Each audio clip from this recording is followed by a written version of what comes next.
Hello students. तो बेटा पढ़ाई लिखाई ठीक ठाक चल रही है। पढ़ना लिखना बहुत ज़रूरी बेटा, और जो पढ़ाया था डेली पढ़िए, रिवाइज़ करिए, लिख के रिवाइज़ करिए, तभी चीज़ें परफेक्शन की तरफ बढ़ेंगी। देख करके चीज़ें बहुत ज़्यादा परफेक्ट नहीं होती है। जब तक आप उसको देख करके लिखेंगे नहीं तब तक आप परफेक्शन की तरफ नहीं जाएंगे, है ना। तो आइए हम लोग जहाँ पे पढ़ रहे थे, डायमेंशन आपका चल रहा था बेटा, तो डायमेंशन में हम आगे की बात करेंगे, ठीक है।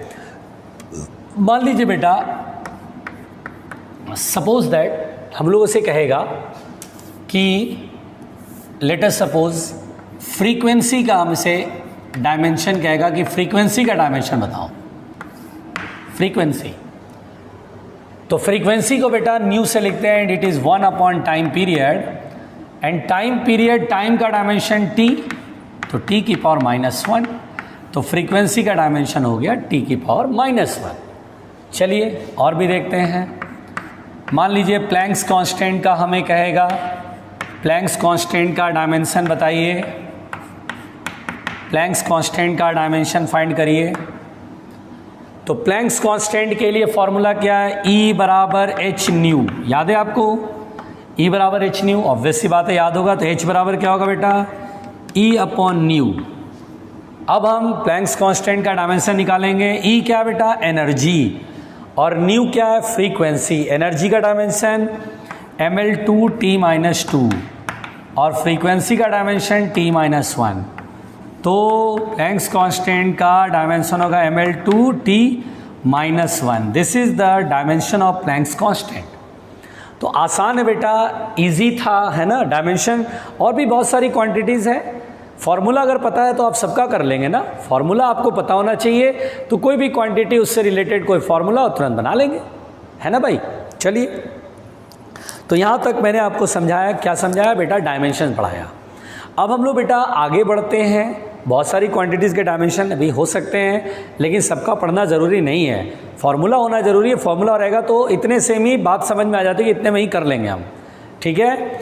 अब आइए बेटा हम लोग आगे की बात करते हैं, ठीक है। अब डायमेंशन में बेटा सबसे पहली बात देखिए, सप्लीमेंट्री क्वांटिटीज़ का कोई डायमेंशन नहीं होता, क्योंकि सप्लीमेंट्री क्वांटिटीज़ मैंने पढ़ाया था। Supplementary quantities are those quantities which having certain unit but no dimension. यानी अगर एंगल का कोई पूछे डायमेंशन होगा तो देयर इज नो डायमेंशन। यानी बहुत सिंपल सी बात है कि अगर आपसे बोले dimension of angle, dimension of angle, तो आपका आंसर क्या होगा बेटा, डायमेंशन ऑफ एंगल, तो हम बोलेंगे m0 l0 t0, यानी dimension less. That is dimension less, यानी नो डायमेंशन, है ना। जैसे कभी आपसे बोले एंगुलर वेलोसिटी का डायमेंशन बताओ, एंगुलर वेलोसिटी का डायमेंशन बताओ, एंगुलर वेलोसिटी, है ना, इसका डायमेंशन पूछ ले। कैसे बताना है एंगुलर वेलोसिटी का डायमेंशन, तो ओमेगा बराबर होता है एंगल अपॉन टाइम। अब एंगल का कोई डायमेंशन नहीं होता है, टाइम का डायमेंशन क्या होता है, t, तो t की power -1 is the dimension of angular velocity. So angular velocity का डायमेंशन होगा t की पावर -1, ठीक है बेटा, t की पावर -1, ठीक।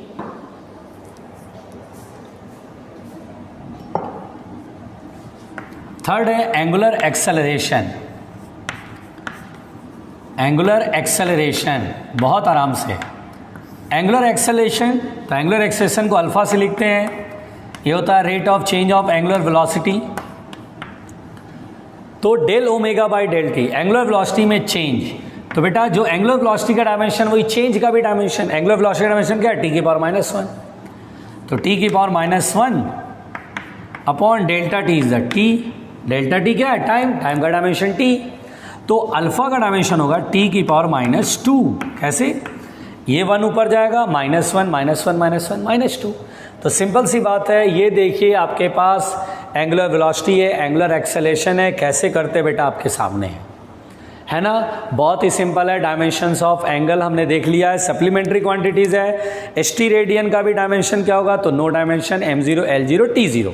डायमेंशन का मतलब पावर, तो दोनों सभी के पावर 0 में जा रहे हैं।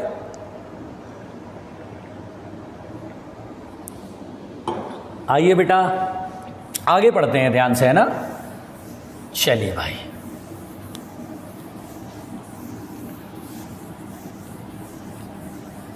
आइए ध्यान से देखते हैं बेटा। अब हम लोग यहां पर पढ़ने जा रहे हैं principal of homogeneity. Principle of homogeneity, principle of homogeneity. देखिए ध्यान से, प्रिंसिपल ऑफ होमोजेनिटी क्या है, ठीक है। प्रिंसिपल ऑफ होमोजेनिटी, ये देखिए बेटा, काम की बात है। इससे बहुत सारे न्यूमेरिकल मिलेंगे और वो सारे न्यूमेरिकल हम बना सकते हैं। ये छोटा सा कॉन्सेप्ट है, प्रिंसिपल ऑफ होमोजेनिटी बहुत यूजफुल है लेकिन, ठीक है। आइए प्रिंसिपल ऑफ होमोजेनिटी पढ़ते हैं।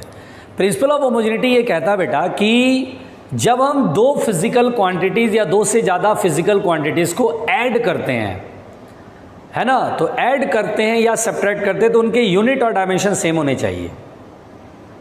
उनके यूनिट एडिशन और सब्ट्रैक्शन के समय यूनिट और डायमेंशन सेम होनी चाहिए। मतलब सभी क्वांटिटीज के यूनिट भी सेम होने चाहिए और सभी क्वांटिटी के डायमेंशन भी सेम होने चाहिए। लेकिन मल्टीप्लाई डिवाइड करते समय यूनिट डिफरेंट भी हो सकता है, डायमेंशन भी डिफरेंट हो सकता है। जैसे देखिए, सिंपल सी बात है, when two or more quantities be added, when two or more quantities be added or subtracted, है ना, जोड़ा जाए या घटाया जाए और subtracted, then the quantities must have same dimensions, same dimensions,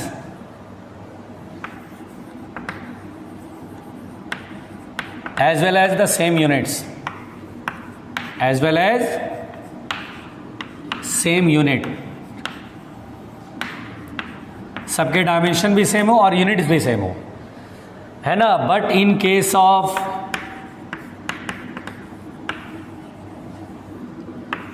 multiplication और डिवीजन, केस ऑफ मल्टीप्लिकेशन और डिवीजन,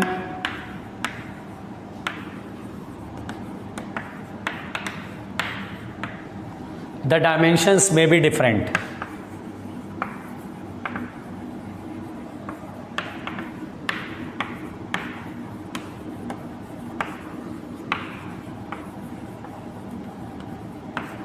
ठीक है।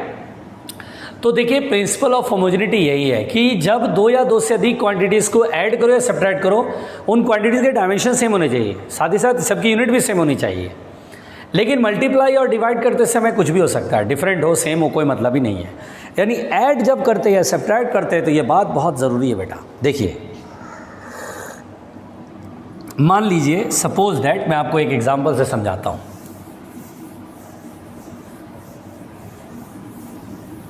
देखिए ध्यान से सुनिएगा जो मैं समझा रहा हूं बेटा।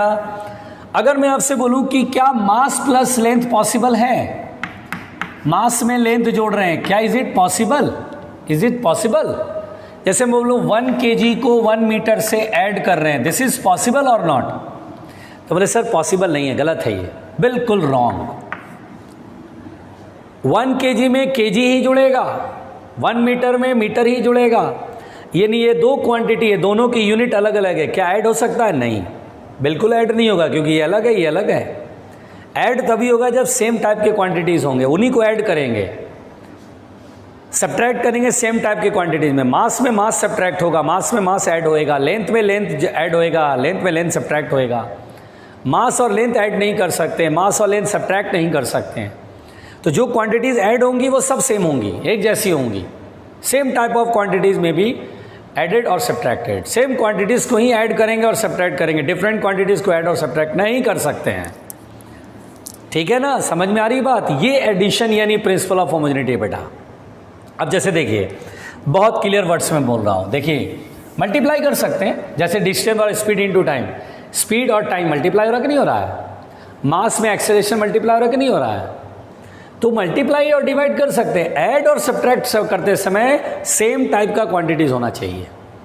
अब जैसे मैं बोलूं, as for example, suppose y बराबर a प्लस बी है, suppose y equal to a plus B है, तो आप प्लस देखते ही समझ जाएंगे दोनों की यूनिट सेम हो जाएगी, साथ ही साथ डायमेंशन सेम हो जाएगा। यानी आप बोलेंगे कि सर प्लस है, इसका मतलब जो ए का डायमेंशन होगा ये बी का डायमेंशन होगा, यानी ये केजी होगा। यूनिट अगर देखें तो केजी होगा तो ये भी केजी होगा। डायमेंशन देखें अगर ये एम है तो ये भी एम होएगा, तभी एडिशन पॉसिबल है। अगर ये एम है और ये एल है तो पॉसिबल नहीं है। तो जब भी प्लस देखें तो इसका मतलब इन्हें इक्वल कर लें। क्या कर लें? इक्वल। इक्वल मतलब डायमेंशन इक्वल कर लें, यूनिट इक्वल कर लें, इसका मतलब ये होता है। और देखो ना, ये 1 kg ये भी 1 kg है, तो ऐड करेंगे तो kg ही तो मिलेगा, यानी y का भी यूनिट या डायमेंशन इनके ही बराबर होगा। तो इसका मतलब ये देखते, सपोज y बराबर a plus B, then it is clear, then it is clear. बहुत साफ साफ है बेटा, देन इट इज क्लियर, ये बहुत साफ है। देन इट इज क्लियर, क्या क्लियर हुआ कि dimension of A is equal to dimension of B, dimension of B equal to dimension of Y, equal to dimension of Y.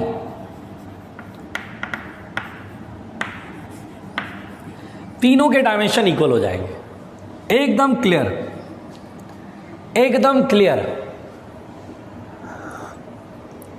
अब बार बार ऐसे लिखना है डायमेंशन ऑफ ए, तो ऐसे लिख देते हैं ना, बॉक्स ऑफ ए यानी dimension of A equal to dimension of B equal to dimension of Y. Principle of homogeneity, principle of homogeneity कहता है ऐड कर रहे हो तो डायमेंशन सेम कर लो, और जो डायमेंशन इसका वही डायमेंशन इसका वही इसका डायमेंशन। भाई मास में मास जोड़ोगे तो मास ही तो मिलेगा, कहानी बहुत सिंपल है। अब मान लीजिए बेटा, लेट अस सपोज, बिल्कुल ध्यान से समझना, लेट अस सपोज मैं आपसे एक कहानी बोलूं, बिल्कुल ध्यान समझना। मैं आपसे बोलूं कि यहां पर बेटा ये है ए बी प्लस सी है, अब मैं बोलूं ऐसा है, तो बताओ क्या ए का डायमेंशन सी के बराबर होगा? तो बोलेंगे नहीं। क्या बी का डायमेंशन सी के बराबर होगा? तो बोलेंगे नहीं। क्या ए और बी के डायमेंशन सेम हो गए? तो सर कह नहीं सकते। तो फिर क्या होगा? तो हम बोलेंगे सर प्लस है, प्लस का मतलब होता है इस पूरे टर्म का जो डायमेंशन आएगा, ए इंटू बी में ए का डायमेंशन बी का डायमेंशन मल्टीप्लाई करके जो आएगा इस पूरे टर्म का डायमेंशन वो सी के बराबर होएगा, यानी ए बी का डायमेंशन सी के इक्वल होगा और फिर वही वाई के इक्वल होगा।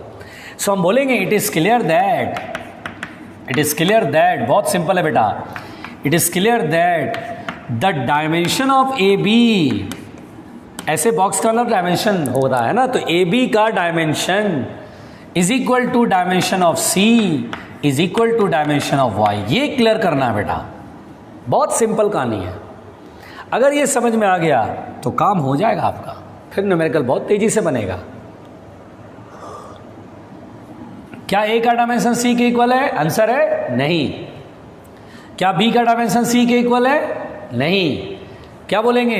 ए इंटू बी का जो टोटल डायमेंशन आएगा वो सी के इक्वल होगा, क्योंकि प्लस यहां लगा है, तो जो सी का डायमेंशन वही ए बी का डायमेंशन और वही वाई का डायमेंशन। क्लियर? कुछ नहीं इसमें।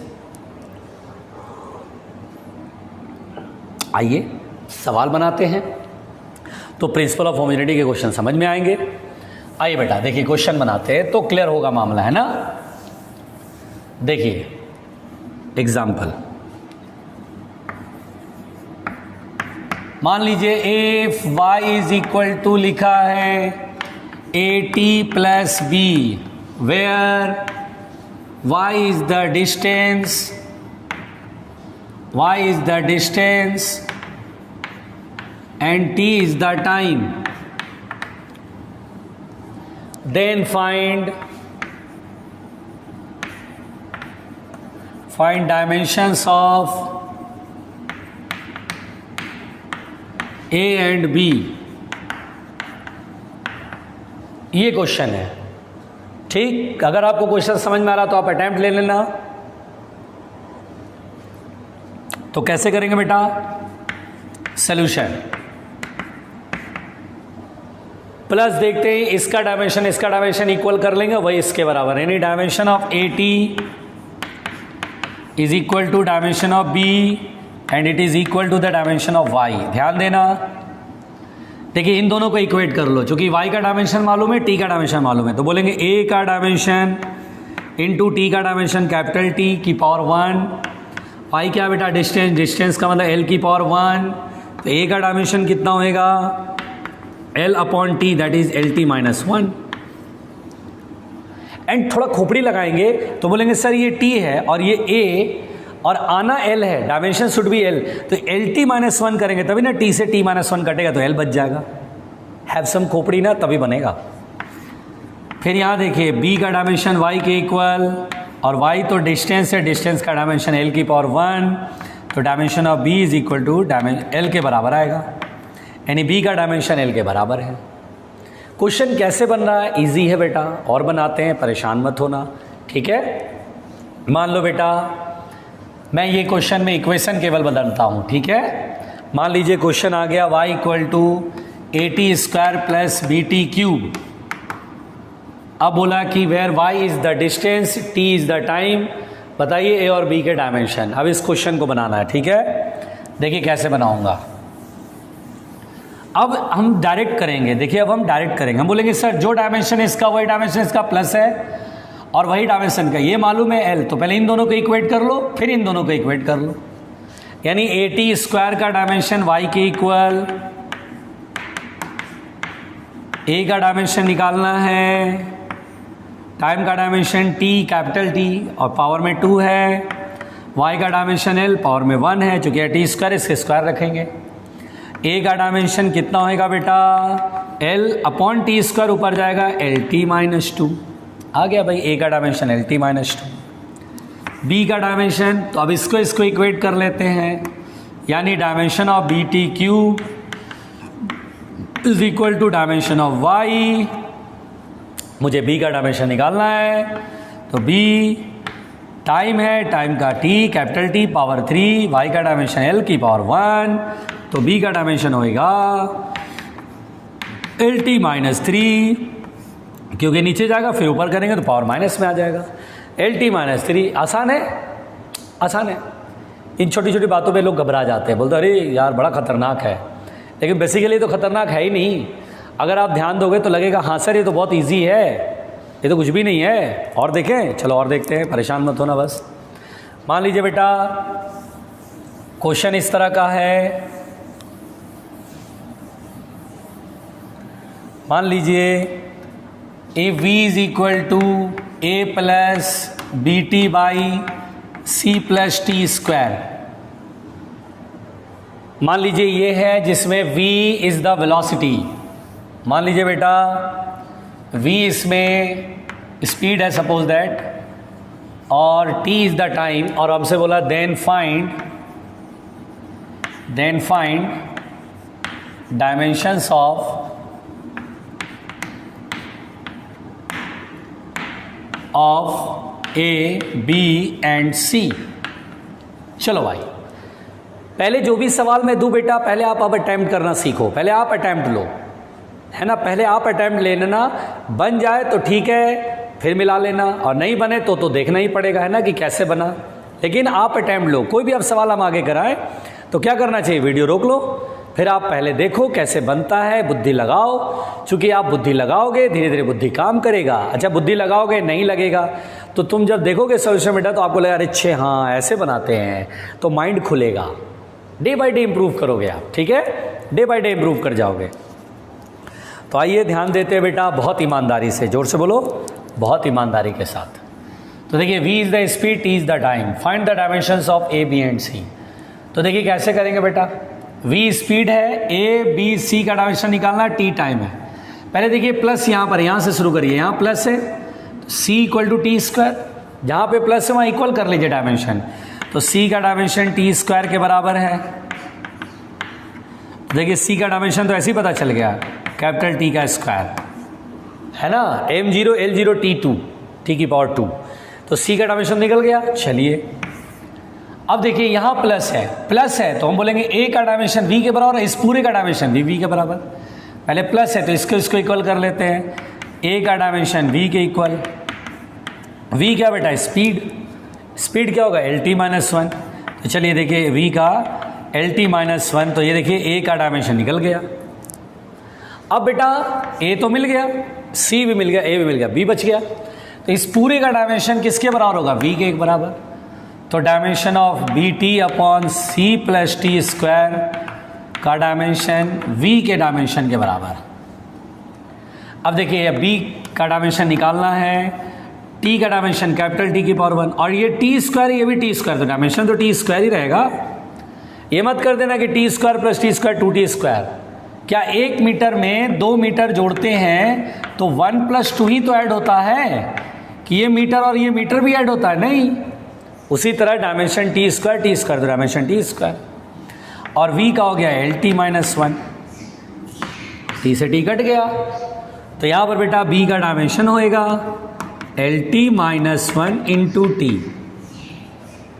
और ये टी से टी कट गया तो बी का डायमेंशन L होएगा। सिंपल कहानी, डरना नहीं है। कहानी देखो, थोड़ा अजीब सा लग रहा होगा उसे मिलाओ, उसे देखो, है ना। जो अच्छा क्वेश्चन लगे उससे 2-3 बार रफ में प्रैक्टिस कर लो आप। मुझे मालूम है कि फ़िज़िक्स बहुत लोगों को समझ नहीं आती है, बहुत टफ सा लगता है, लेकिन बेसिकली फ़िज़िक्स आसान है। आप अगर चीज़ों को ध्यान से कंटिन्यूअस में देख लोगे, कंटिन्यूअसली देखते चलोगे, रेगुलर लेक्चर अटेंड कर रहे हो, कोई लेक्चर मिस नहीं कर रहे हो, आराम आराम से पढ़ते चले जा रहे हो, डेली नोट्स बना रहे हो, रिवीजन कर रहे हो। अब देखिए धीरे धीरे आपसे जैसी मैं एप्लीकेशन ऑफ डायमेंशन एनालिसिस पढ़ा दूंगा तो फिर आपको क्वेश्चन भी बनने लगेगा। आप बुकलेट आपको मिलेगा, उससे क्वेश्चन बनाना शुरू करो, और बुकलेट बनाओगे डेली। तो मैंने क्या बताया था, 2 चीज़ें करनी है, रिवीजन और न्यू क्वेश्चन की प्रैक्टिस। अगर ये 2 चीज़ें आप डेली करते हैं देन आपका इंप्रूवमेंट। लेकिन रिवीजन ऐसे नहीं, रिवीजन लिख के जो क्वेश्चन में करा रहा हूँ, जो अच्छा क्वेश्चन लगा उसको स्टार लगा दो और उसको रिवीजन में लिखो, रिवीजन में क्वेश्चन दोबारा बनाओ, तब जाकर के खुद से जब बनने लगेगा तब इंप्रूव होएगा। देख लेने से कुछ नहीं होता है कि देख लेंगे, अच्छा देख लेते, चलो लाओ कॉपी पलट के देख लिया, उससे रिवीजन नहीं होता बेटा। उससे मन को एक तसल्ली मिलती है कि हमने देख लिया, रिवाइज हो गया। रिवाइज नहीं हुआ यार, वो खुद से करोगे तभी रिवाइज होगा। यही होता है। रिवीजन किस तरह से करते हैं ये बहुत डिपेंड करता है, रिवीजन कैसा करते हैं आप, बहुत ज़रूरी बात है। तो चलिए आइए देखते हैं बेटा ईमानदारी से।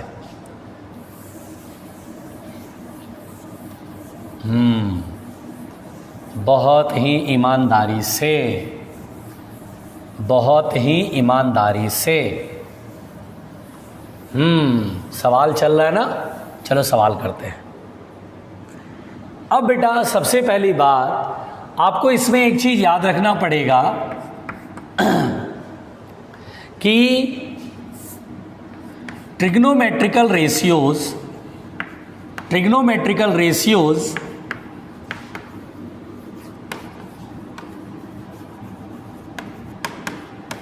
having no dimension, having no unit and dimension.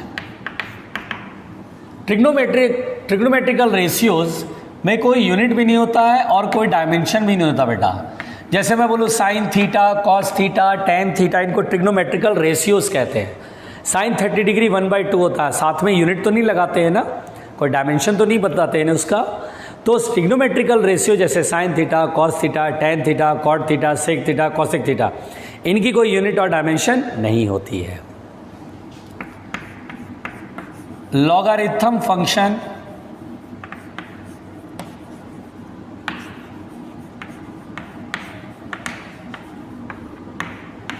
having no unit and dimension, having no unit and dimension, having no unit and dimension, यानी बेटा लॉग जहां लग जाएगा फिर वहां पे कोई यूनिट और डायमेंशन नहीं करनी है। जैसे मान लीजिए मैं आपसे बोलूं y = log x, अब मैं बोलूं बेटा log x का डायमेंशन क्या होगा, तो बोलेंगे कोई डायमेंशन नहीं होगा, इट इज डायमेंशनलेस।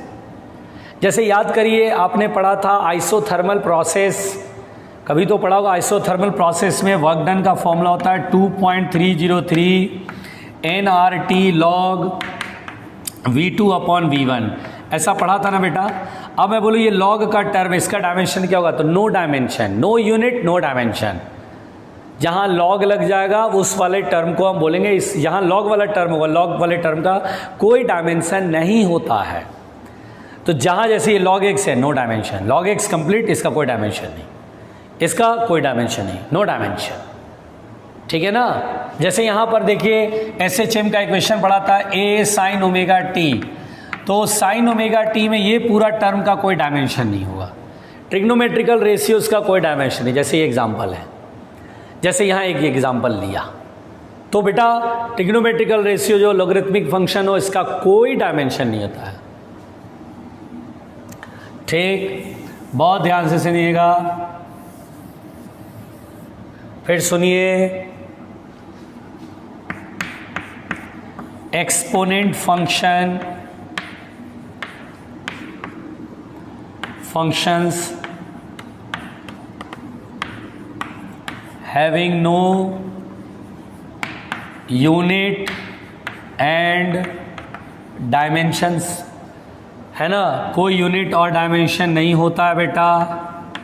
अब आप बोलेंगे सर एक्सपोनेंट क्या चीज़ है, एक्सपोनेंट क्या चीज़ है? याद करो बेटा, आपने कभी तो पढ़ा होगा charging of a capacitor, discharging of a capacitor, या growth of current in inductor, या decay of current in the inductor LR circuit, जिसमें हम लोग कैपेसिटर की चार्जिंग में फॉर्मूला पढ़ते हैं Q बराबर Q0, या मान लीजिए डिस्चार्जिंग का ही पढ़ रहे हैं E minus T upon RC, ऐसे करके ये फॉर्मूला पढ़ते हैं फिजिक्स के अंदर। एक्सपोनेंशियल फंक्शन का कोई यूनिट और डायमेंशन नहीं होता। ये रेडियो एक्टिविटी वाला फॉर्मूला पढ़ते हैं कि नंबर ऑफ एक्टिव न्यूक्लियाई जो सैंपल में होता है उसका फॉर्मूला होता है N0 e to the power minus lambda T. अब मैं बोलूँ ये एक्सपोनेंशियल फंक्शन, तो एक्सपोनेंशियल फंक्शन का कोई यूनिट और डायमेंशन नहीं होता है, इसको एक्सपोनेंशियल कहते हैं बेटा, एक्सपोनेंशियल फंक्शन, इसका कोई यूनिट और डायमेंशन नहीं होता है। बात समझ में आ रही है बात, है ना? ये देखिए एक्सपोनेंशियल है, नो डायमेंशन नो और यूनिट, इसमें भी नो डायमेंशन और यूनिट। ठीक, चलिए जैसे अब सुनिए बेटा, अब यहाँ पर बेटा अगर किसी फिजिकल क्वांटिटी में कोई पावर है ना,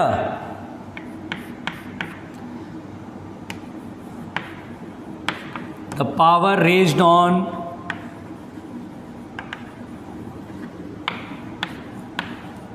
a physical quantity will be unitless and dimensionless, unitless और dimensionless, unitless and dimensionless, unit भी नहीं होगा उसकी, डायमेंशन भी नहीं होगी बेटा। जैसे मैं बोलूं कि भाई y बराबर है x की पावर z, तो ये इस क्वांटिटी की पावर में z है, तो z क्या पावर में है बेटा, पावर में कोई यूनिट और कोई डायमेंशन नहीं होगा, पावर का कोई यूनिट और कोई डायमेंशन नहीं होगा। अगर आपसे बोले z का डायमेंशन बताओ तो बोलेंगे dimension less, m0 l0 t0, या यूनिट बताओ तो बोलेंगे यूनिट लेस, नो यूनिट। आ रही बात समझ में? तो इस तरह से बेटा आपको ये जो चार चीज़ें हैं, चार बातों से नाता जोड़ो, कहो कुपोषण भारत छोड़ो, है ना, ये नारा है ना, तो हमारा भी ये नारा है, चार बातों से नाता जोड़ो, कहो कुपोषण भारत छोड़ो। फिजिक्स के डर से भारत छोड़ देंगे लोग, फिजिक्स के डर से भारत छोड़ देते हैं, ये चार चीज़ों से डर भाग जाएगा, फिजिक्स रह जाएगा। ठीक है, तो यहाँ पर बेटा बहुत ध्यान से जो चीज़ें समझाया इनको बार बार पढ़ो, लिखो आराम से, जो एग्जाम्पल कराए वीडियो को रिप्ले करके देख लो और आपको सारी चीज़ें क्लियर हो जाएंगी। ठीक है, आइए अब हम प्रिंसिपल ऑफ होमोजेनिटी पे और क्वेश्चन करते हैं, जिससे डिफरेंट क्वेश्चन जो है बनने लगेंगे। ठीक, अब देखिए बिल्कुल ध्यान से देखना बेटा, ईमानदारी से, बिल्कुल आराम से, बिल्कुल आराम से। अब जैसे मान लीजिए बेटा, as for example if y equal to बोलेगा a साइन बी टी या a sine omega T, where y is the distance, y is distance and t is the time, then find dimensions of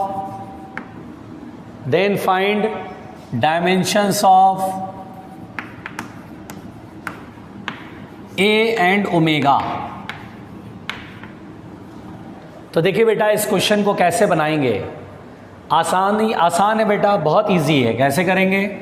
तो देखिए ये इसके equal है, ठीक है भाई, बहुत बढ़िया। सोल्यूशन कैसे करें? बहुत आराम से। तो हम बोलेंगे सर देखिए y equal to a sine omega t है,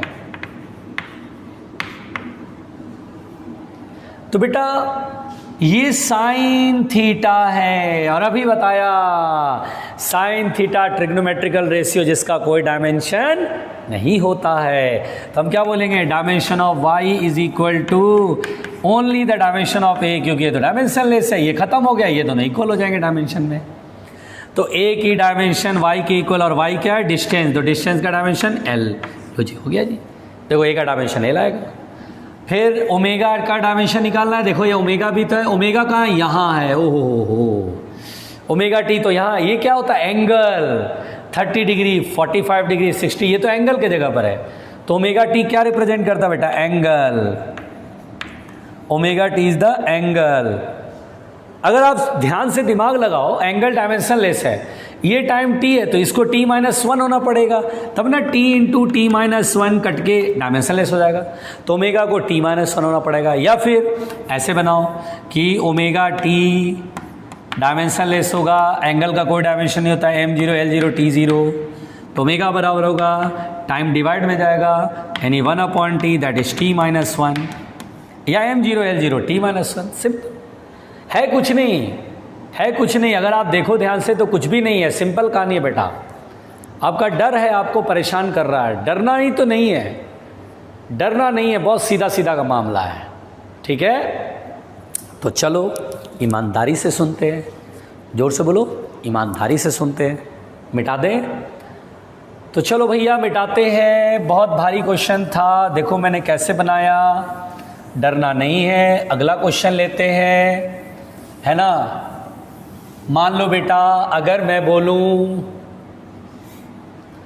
अगर मैंने बोला कि P इज इक्वल टू ई की पावर या अल्फा अपॉन बीटा इंटू ई की पावर माइनस के बीटा अपॉन थीटा, ऐसे करके दिया हुआ है। ये क्या चक्कर है सर, बड़ा खतरनाक सा दे रहे हो।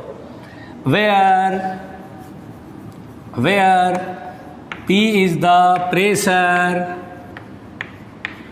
P इज द प्रेशर, ठीक है, K is the Boltzmann constant, K is the Boltzmann's constant,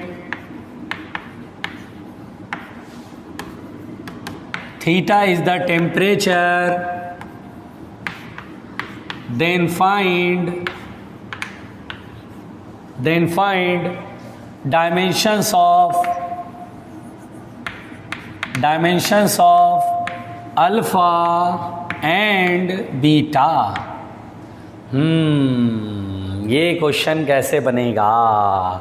सब लोग पहले तो ट्राई करना बेटा, ठीक है, डायरेक्ट सॉल्यूशन मत देखना, पहले ट्राई करो, दिमाग लगाओ, यूज़ योर माइंड, अपना बुद्धि लगाओ, ठीक है भाई। सबसे पहले तो ये इक्वेशन क्या है भाई, क्वेश्चन बनाना पड़ेगा, ध्यान से देखते हैं। चलिए देखिए बेटा, सबसे पहली बात इसका सलूशन।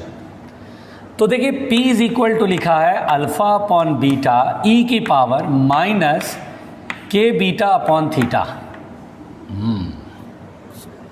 अच्छा अब क्या है देखते हैं जरा, परेशान मत होना। पहली बात, ये एक्सपोनेंशियल टर्म है और ये पावर है। ओहो हो, ये पावर है, और किसी भी क्वांटिटी का पावर क्या होता है? डायमेंशनलेस होता है। अरे ये तो डायमेंशनलेस हो गया, ई की पावर, और पावर तो ये, और ये डायमेंशनलेस होता है। अरे तो सबसे पहली बात तो समझ में आ गया सर, के beta upon theta is the dimensionless, ये डायमेंशनलेस हो गया, है ना। बहुत आराम से सुनना।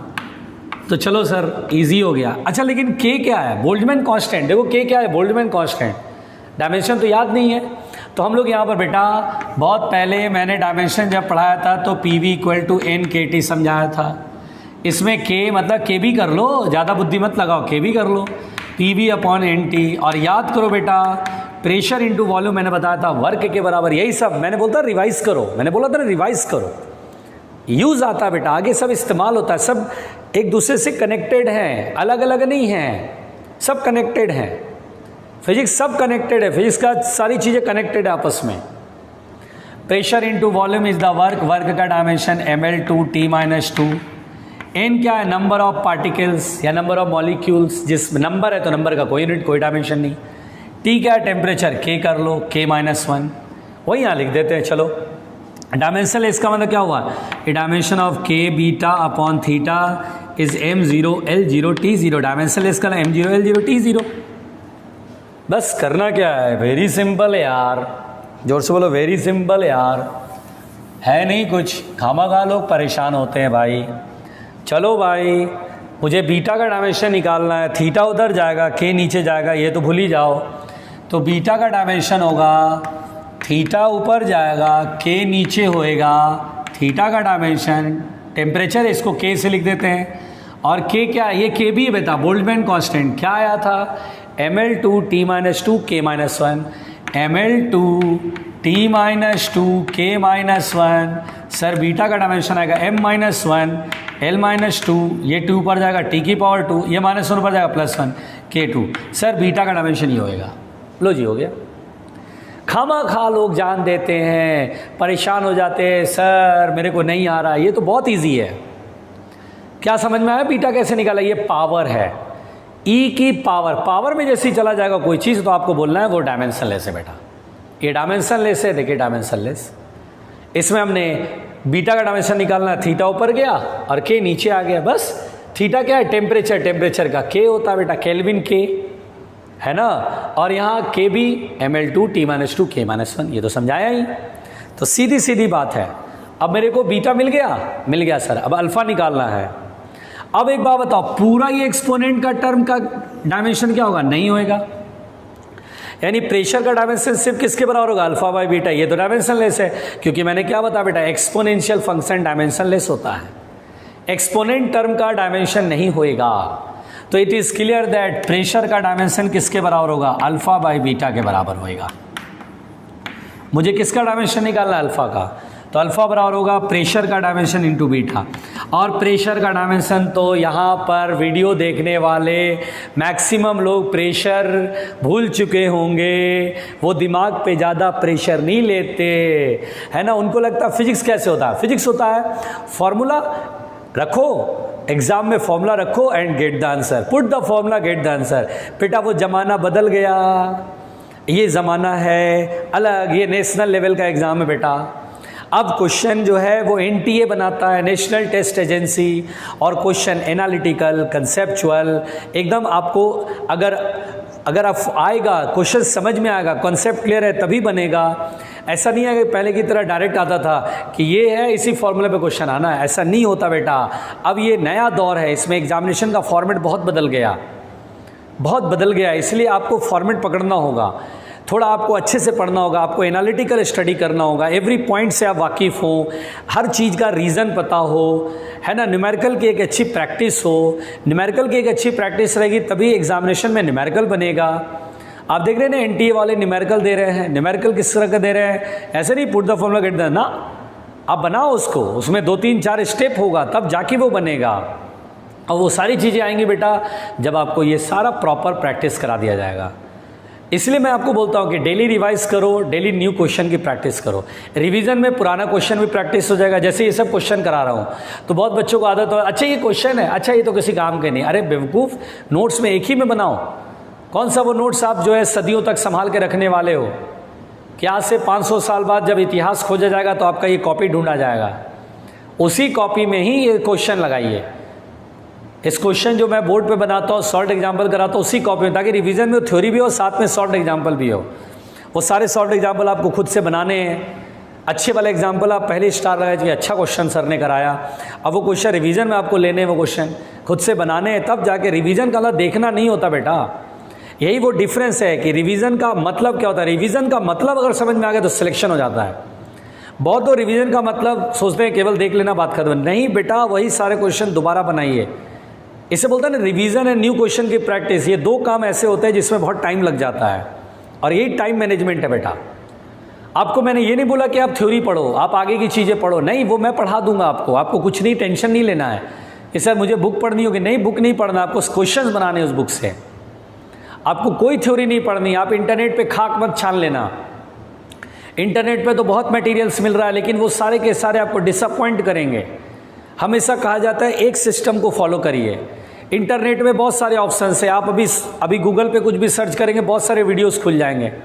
बहुत सारे बेवकूफ़ इधर उधर वीडियोस देख रहे हैं, अपना नेगेटिव एनर्जी उनकी ले रहे हैं। क्योंकि मैं आपके साथ चल रहा हूँ, अब यहाँ पर जो क्लासेस वो पैटर्न वाइज लगती हैं, रेगुलर एंड पैटर्न वाइज, जिससे आप डेली पढ़ते हैं, उसको देखते हैं और चीज़ें समझ में आती है। इंटरनेट पे तो बहुत अनाप शनाप चीज़ें चली रही हैं, इसलिए बेटा बहुत सारे वीडियोस देख करके ना आपका दिमाग में अल्टीमेटली कुछ नहीं आएगा। आप एक सिंगल सिस्टम से जुड़े हैं, यहाँ से जुड़े हैं, आप एकदम कंटिन्यूसली इसी वीडियो को देखते रहिए, वन बाय वन। जैसे पिछले टॉपिक जो पढ़ाया उसके आगे का टॉपिक मैंने पढ़ाया, फिर कल पढ़ाऊँगा, ऐसे करके one by one question discussion, doubt discussion सब चलेगा, वन बाय वन करके चलेगा। इसलिए आपको बोला जा रहा है कि आप एक सिंगल सिस्टम को फॉलो करें। चलिए, अल्फा का डायमेंशन निकालना है तो बीटा इंटू प्रेशर, प्रेशर का डायमेंशन ml -1 T-2, और बीटा का डायमेंशन देखिए ये है m-1 L-2 और T2 K-2। काटापीटी हो सकता है क्या? काटापीटी हो सकता है। m से m-1, T-2 से T², तो यहाँ जाएगा -1 और -2, L-3 K-2 is the answer. Okay, तो प्रिंसिपल ऑफ होमोजेनिटी मैंने आपको पढ़ा दिया बेटा। प्रिंसिपल ऑफ होमोजेनिटी जो पढ़ाया है उसके क्वेश्चंस बनाने हैं आपको ढंग से। क्वेश्चन अगर आप सही से बनाते हैं तो डेफिनेटली आप जो है प्रिंसिपल ऑफ होमोजेनिटी के क्वेश्चंस लगा लेंगे, है ना। प्रिंसिपल ऑफ होमोजेनिटी जो मैंने यहाँ तक पढ़ाया, यहाँ तक जो क्वेश्चन कराया उसको सही से आपको करना है ना। और रिवीजन बहुत ज़रूरी है बेटा, जो आज समझाया, तो ठीक है ना। तो आज के लिए यहीं तक, थैंक यू।